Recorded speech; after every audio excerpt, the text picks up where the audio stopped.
Maya didn't think of herself as someone waiting for a miracle. Miracles were for people with enough energy left to hope, and by 34, most of hers had been quietly used up. She worked the early shift at a logistics company, data entry, mostly, sitting under fluorescent lights that buzzed just slightly too loud, in a building that smelled like burnt coffee and old carpet. She was good at her job, reliable, invisible in the way that reliable people often are. No one expected much from her, and she had long since stopped expecting much from the world in return. Her apartment was small but honest about it, a single window above the kitchen sink. A corkboard near the door held a small collection of things she'd rather not look at. A past due notice from the electric company, a reminder about her mother's medication refill, a number she'd written down for a second job she kept meaning to call. She never called.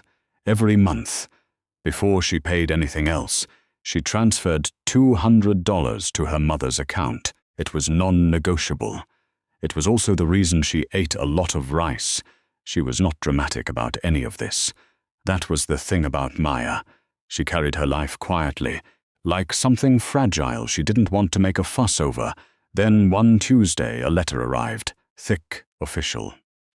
From a law firm in a town she had never heard of. She almost didn't open it. The letter informed her that a man named Gerald Patton, her mother's uncle, a name she recognized the way you recognize a face from a photograph you saw once as a child, had passed away at the age of 79. No surviving spouse, no children, no one else apparently worth leaving anything to. What he had left Maya was land. A parcel of just under 4 acres in a town called Sutter's Mill, roughly 3 hours southeast. The letter included a reference number, a county assessor's code, and the business card of a lawyer named Clifton Reeves. She called him that evening, standing at her kitchen window, already calculating what 4 acres might be worth. Clifton Reeves had the voice of a man delivering bad news, so often it no longer required softening. The land had no current assessed market value. It had not been sold or transferred in over 40 years, and there was a small outstanding tax debt attached to the title, not large, but real. If Maya chose to disclaim the inheritance and walk away, the county would absorb the property within 90 days. She stood there for a long moment after the call ended, the phone still warm in her hand. She looked at the letter, then at the corkboard, then at the past due notice from the electric company. She almost threw it away. But she folded it carefully instead and slipped it into her bag. Sutter's Mill was the kind of town that looked fine from a distance. A water tower, a grain elevator, a main street with enough open storefronts to suggest it had once been something, and enough empty ones to suggest it was still deciding what came next. Maya arrived on a Saturday morning, windows down, the address written on a folded piece of paper on the passenger seat. She hadn't eaten since leaving home, so she pulled into a diner called Patty's, the kind of place with laminated menus and coffee that came without being asked. She waited until the waitress, a woman in her 50s with tired eyes and efficient hands, came to take her order. Then she unfolded the paper and asked if she could help her find the address. The change was small, but it was there. The waitress's eyes moved, just briefly, to the cook visible through the service window. He didn't look up, but his hands slowed. An older man sitting 2 stools down at the counter suddenly became extraordinarily focused on his mug, turning it slowly like it required concentration. A younger man near the door gave her the directions. His voice was helpful, his smile was polite. But as Maya stood to leave, he added, almost as an afterthought, "You're not planning on staying, are you?" She laughed it off, said she was just passing through, but sitting back in her car, the directions in hand, she felt it. That particular stillness that only happens when a room has been carefully rearranged around a question nobody wants to answer. The address led her down a county road that narrowed gradually, as if discouraging company, until it ended at a gravel pull-off, bordered by a rusted gate hanging open on one hinge. Maya stepped out of the car and stood still for a moment, just looking. The land was overgrown in a way that felt less like neglect and more like retreat, like something that had decided, long ago, to pull itself inward. Waist-high grass moved in the breeze. A row of old fence posts ran along the left boundary, most of them leaning, a few collapsed entirely, the wire between them long since swallowed by the earth. In the far corner, the bones of a small structure had given up and folded in on themselves, roof first. What struck her most was the soil. In 2 or 3 patches near the center of the property, the ground was a shade darker than anything around it, almost black against the pale clay surrounding it, as though something had changed the earth's composition from below. On either side of the property, neighboring plots were neat, mowed, cared for, and positioned. She noticed this slowly, then all at once, with their backs turned. No windows faced this land, no gates open toward it. Near the entrance, a wooden post held a handwritten sign, so weathered the words had nearly dissolved back into the grain of the wood. Keep out. Or what remained of it.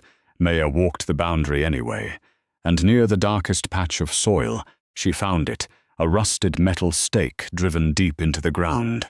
Not a standard surveyor's marker.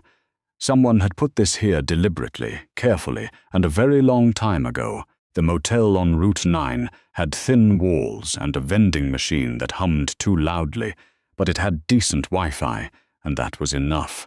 Maya sat cross-legged on the bed with her laptop, a gas station coffee going cold on the nightstand, and began searching for Gerald Patton. What she expected to find was nothing. A man who had lived quietly and died quietly, leaving behind a worthless piece of land and a lawyer's business card. What she found instead made her sit up straight. A scanned archive from a regional newspaper, dated 31 years ago, placed Gerald Patton at the center of a land rights dispute involving several families in Sutter's mill. The article was brief, 3 paragraphs, buried on page 7, but the language was careful in the way that language gets when someone important has asked for careful. It mentioned a settlement. It did not mention terms. She dug further. County records showed a series of formal complaints filed under Gerald's name over an 18-month period. Letters addressed to a commissioner whose name appeared repeatedly in local governance records from that era. None of the letters had documented responses. Then, abruptly, the paper trail ended. No more complaints. No more appearances in print. Gerald Patton had simply stopped, sold his belongings, left Sutter's mill, and never, according to anyone Maya could find, spoken of the land again. She closed the laptop and stared at the ceiling. He hadn't left her land. He had left her a question, wrapped in 4 acres of overgrown silence, staked into the earth and waiting for someone willing to ask it. She found the surveyor through a bulletin board at the local hardware store. His name was Dale. He was 60-something, and he had the unhurried manner of a man who had walked a lot of land and expected to walk a lot more. He didn't ask many questions. That suited Maya fine. They met at the property, Monday morning, dew still heavy on the grass. Dale moved methodically, equipment in hand, marking boundaries and noting elevations in a small weathered notebook. Maya followed a few steps behind, watching. It was near the center of the property, close to the darkest patch of soil, that Dale paused. He looked at his instrument, moved it slightly, looked again. The reading flickered in a way that made him frown at it, the way you frown at a watch that shows the wrong time. He told her it was probably nothing. Old pipes, maybe. Rocks. Subsurface debris from the collapsed structure. He wrote something in his notebook and kept moving. Maya wrote something in hers, too. She wrote. He paused. That night, she lay in the motel room, listening to the vending machine hum, and stared at the dark ceiling, until she couldn't anymore. At midnight, she got up, pulled on her boots, grabbed her flashlight, and drove back to the property. The collapsed structure was worse up close in the dark. But she moved carefully through it, flashlight sweeping low, until the beam caught something, a section of flooring that had rotted through everywhere except one deliberate rectangle, framed by boards cut too cleanly to be accidental. Beneath them was a sealed metal box, dark with rust, pressed into the earth like a secret that had been waiting a very long time to be found. She didn't open it there. She carried it to the car, set it on the passenger seat like something alive, and drove back to the motel with both hands tight on the wheel. It took 20 minutes and a flathead screwdriver from her emergency kit to work the lid free. The rust gave way with a sound like a held breath finally released. Inside, wrapped in a layer of oilcloth that had done its job against the decades, were documents, old deeds, handwritten, with property boundaries drawn in ink that had browned but not faded. Hand-drawn maps of the surrounding area, detailed, deliberate, marked with annotations in her great-uncle's small, precise handwriting, and beneath those, a journal, dark green cover. His name inside the front page. Maya read through the night. The picture assembled itself slowly, then all at once. In the late 1980s, a geological survey, never publicly filed, had identified a significant mineral deposit beneath several parcels in the Sutter's mill area. A corporation, referred to in Gerald's notes only as Crestline, had moved quietly through the community, purchasing land from families who had no idea what sat beneath their feet. All except this parcel. Gerald had refused to sell, so Crestline had done something more efficient than argue.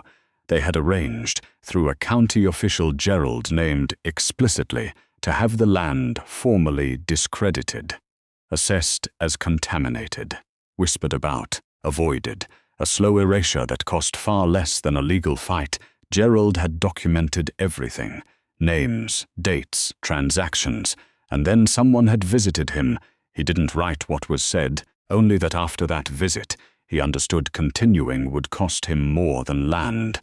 He had buried the truth instead, and left it to whoever came next.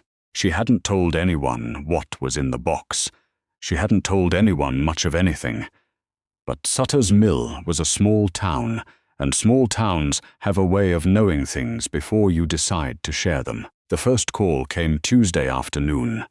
A man with a smooth, unhurried voice introduced himself as a representative of a development company called Harland Group.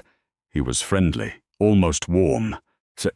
He explained that his company had long-standing interest in rural land acquisition in the county, and that he understood she had recently inherited a parcel that might be more burden than benefit.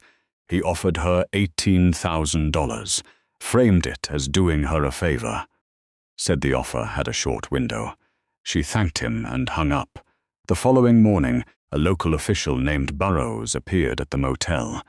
He had a firm handshake and careful eyes.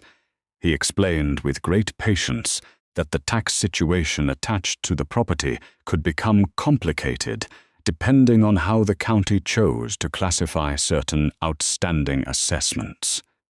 He wasn't threatening her. He was simply making sure she understood her options. She thanked him too. That afternoon, a neighbor from the adjacent property, a man she had seen briefly on her first visit, knocked on her motel room door. He said he just wanted to introduce himself. But within 5 minutes he had asked, twice, whether she had found anything interesting on the property. The second time he smiled when he asked it. Maya closed the door and stood with her back against it. 3 conversations in 48 hours. 3 people she had never contacted, all circling the same quiet question. Someone was watching, and whatever was buried in that box, they very much wanted it to stay that way. She found Edna Marsh through the elderly woman who ran the motel laundry. An offhand mention, almost accidental, that there was someone on Birch Street who remembered everything about the old land disputes if you could get her talking. Edna was 81, sharp-eyed, and had clearly decided at some point in her life that she was too old to be careful with the truth. She let Maya in without much hesitation, sat her down at a kitchen table covered in a floral oilcloth, and poured 2 cups of tea without asking. Then she talked. Decades ago, Sutter's Mill had been home to a tight community of families, many of them black, some mixed, a few poor white families who had farmed the same land for generations. They hadn't owned much, but what they owned was theirs. Then Crestline had arrived, dressed in the language of progress and development, and the quiet purchases had begun. Some families had sold under pressure. Others had their agreements rewritten after the fact. A few had simply found their ownership challenged in county records that no longer said what they once had. The fight had lasted nearly 3 years, and then it had ended. Not with justice, but with exhaustion. Families scattered. The community dissolved. The records were buried under layers of bureaucratic language so dense that finding the truth inside them would require someone who knew what they were looking for. Gerald Patton had known. He had documented it all and hidden the proof in the one piece of land they had never managed to take from him. Maya sat across from Edna and felt the full weight of it settle onto her shoulders. This was never just her inheritance. It was a debt the town had owed for 30 years. The friendly phone call became a legal notice by Thursday. It arrived in an envelope slid under her motel room door. No postage, no postmark, hand-delivered sometime before she woke. A formal letter from a law firm representing Harland Group, citing a dormant county ordinance related to tax-delinquent properties and suggesting that Maya's window to establish clean ownership was narrowing. It was written in the kind of language designed to confuse rather than inform, but the message underneath was plain enough. Move or be moved. She called Clifton Reeves, the inheritance lawyer. He sounded genuinely rattled. He told her she had perhaps 3 weeks before certain county proceedings could be filed that would complicate her title claim considerably. He told her to be careful. He didn't elaborate on what careful meant. That evening she returned to her room to find the door unlocked. Nothing was missing, but her papers, the copies she had made of Gerald's documents, arranged in a specific order she would recognize, had been shifted. Subtly, just enough, she stood in the center of the room for a long moment, very still. Then she called a journalist named Patricia Osei, a contact from years back who covered county governance for a mid-sized city paper. She left a message that said only, "I have something you need to see." Then she searched until midnight and found an environmental and land rights attorney named Daniel Croft, whose firm had handled 3 cases involving fraudulent county assessments. She emailed him everything. The clock was running. The circle around her was tightening. And Maya understood with absolute clarity that staying quiet was no longer a safe option. The results came back on a Friday, 10 days after Maya had quietly arranged for an independent geological assessment through Daniel Croft's firm. She was sitting in a coffee shop 2 towns over, somewhere no one from Sutter's Mill would recognize her. When her phone rang, the geologist's report confirmed it. Beneath the property, at a depth consistent with Gerald's hand-drawn maps, sat a significant aquifer, clean, substantial, and legally protected under state environmental statutes. In a county where water rights had quietly become one of the most valuable commodities in the region, what lay beneath that neglected, whispered about, deliberately avoided piece of land was worth considerably more than anyone had ever allowed it to appear. But the water was only part of it. Daniel Croft called an hour later. His team had spent 2 weeks running forensic analysis on the county records Gerald had documented against the current official archive. The discrepancies were not subtle once you knew where to look. Ownership records had been altered. Assessment filings had been backdated.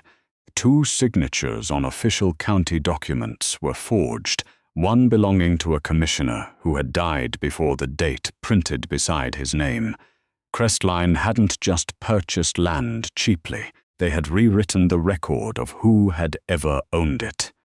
And Harland Group, the company that had called Maya within 48 hours of her arriving on the property, that had sent lawyers and local officials and quiet neighbors to her door, was not a separate entity. It was Crestline, restructured and renamed, still sitting on land it had stolen, still drawing value from water rights it had fraudulently secured. Gerald Patton had known all of this. He had built the case, document by document, across years of careful and frightened work. Then he had sealed it in a metal box and pressed it into the earth of the one thing they had never taken from him. He had been waiting for someone to come. And Maya had. Patricia Osei published the story on a Tuesday morning. It ran with a headline that was careful and precise, the way Patricia always worked. No sensationalism, just facts arranged in an order that made the truth impossible to look away from. Fraudulent county records, a decades-old land acquisition scheme, a community displaced and erased, a corporation operating under a new name that was still drawing profit from what it had stolen. By noon, it had been picked up by 2 regional outlets. By evening, a national wire service had run a condensed version. By the following morning, Maya's phone had stopped ringing long enough to charge. Harland Group released a statement calling the reporting misleading and promising a full response. The full response never came. Instead, their communications director stopped returning calls, and a lawyer filed a motion that legal observers noted, almost immediately, was the kind of motion you file when you are buying time, rather than building a defense. Commissioner Burrows, the man who had appeared at Maya's motel room with his careful eyes and patient explanations about tax complications, was placed under formal investigation by the State Attorney General's office within 72 hours of publication. And then the people began to come forward, families who had scattered from Sutter's mill decades ago. Men and women who had signed documents they didn't fully understand or refused to sign and lost anyway. People who had carried the weight of what happened to them without ever believing anyone would ask. The land that no one would touch, that everyone had avoided and whispered about for 30 years, had become the center of something that powerful people had spent a very long time trying to make sure would never happen. The legal proceedings moved with the particular momentum that follows public attention, faster than justice usually travels, slower than the people waiting for it would have liked, but forward, undeniably forward. Maya's ownership of the property was formally confirmed within 6 weeks. The fraudulent assessment that had suppressed the land's value officially struck from the county record. Daniel Croft's firm filed a civil suit against Harland Group on behalf of Maya and 14 families whose land dealings could be directly tied to the falsified documents Gerald had preserved.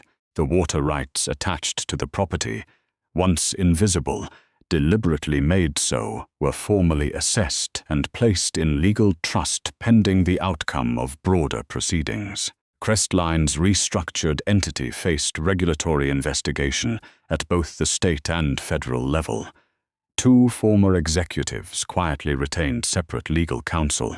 The county commissioner, whose forged signature appeared on official documents, announced his resignation on a Thursday afternoon in a statement so brief it barely filled a paragraph. For the displaced families, the road was longer and the math was harder. Restitution is never clean. It does not return the years or the homes or the community that dissolved when the pressure became too great. But the formal restitution process that began that autumn was built almost entirely on the documents Gerald Patton had sealed in a rusted box and pressed into the earth of a property everyone had been told was worth nothing. Maya had not set out to carry any of this, but she understood now that some things choose you regardless, and that the only real question is whether you're willing to stay. She came back to the land on a morning in early spring, when the light was low and golden, and the frost was just beginning to release its grip on the ground. She stood at the gate, the same rusted gate hanging on one hinge, and looked out over it. The grass was still long, the old fence post still leaned, the collapsed structure in the corner still lay where it had fallen. Nothing had been cleared yet, nothing rebuilt. But it felt different now in a way that had nothing to do with appearance. The silence that had once felt like a warning felt now like something else entirely, like a breath held for a very long time, finally quietly let go. She thought about Gerald, a man who had fought as far as he could, then done the only thing left available to him. He had preserved the truth and trusted the future with it. He hadn't known who would come, only that someone should. She understood now what she had actually inherited. Not a tax burden, not a worthless parcel on a county road that nobody would touch, not even the land itself, exactly. He had left her the choice to matter, and she had made it. The land stretched out before her in the early light, no longer avoided, no longer whispered about. After 30 years of silence, it was finally simply alive.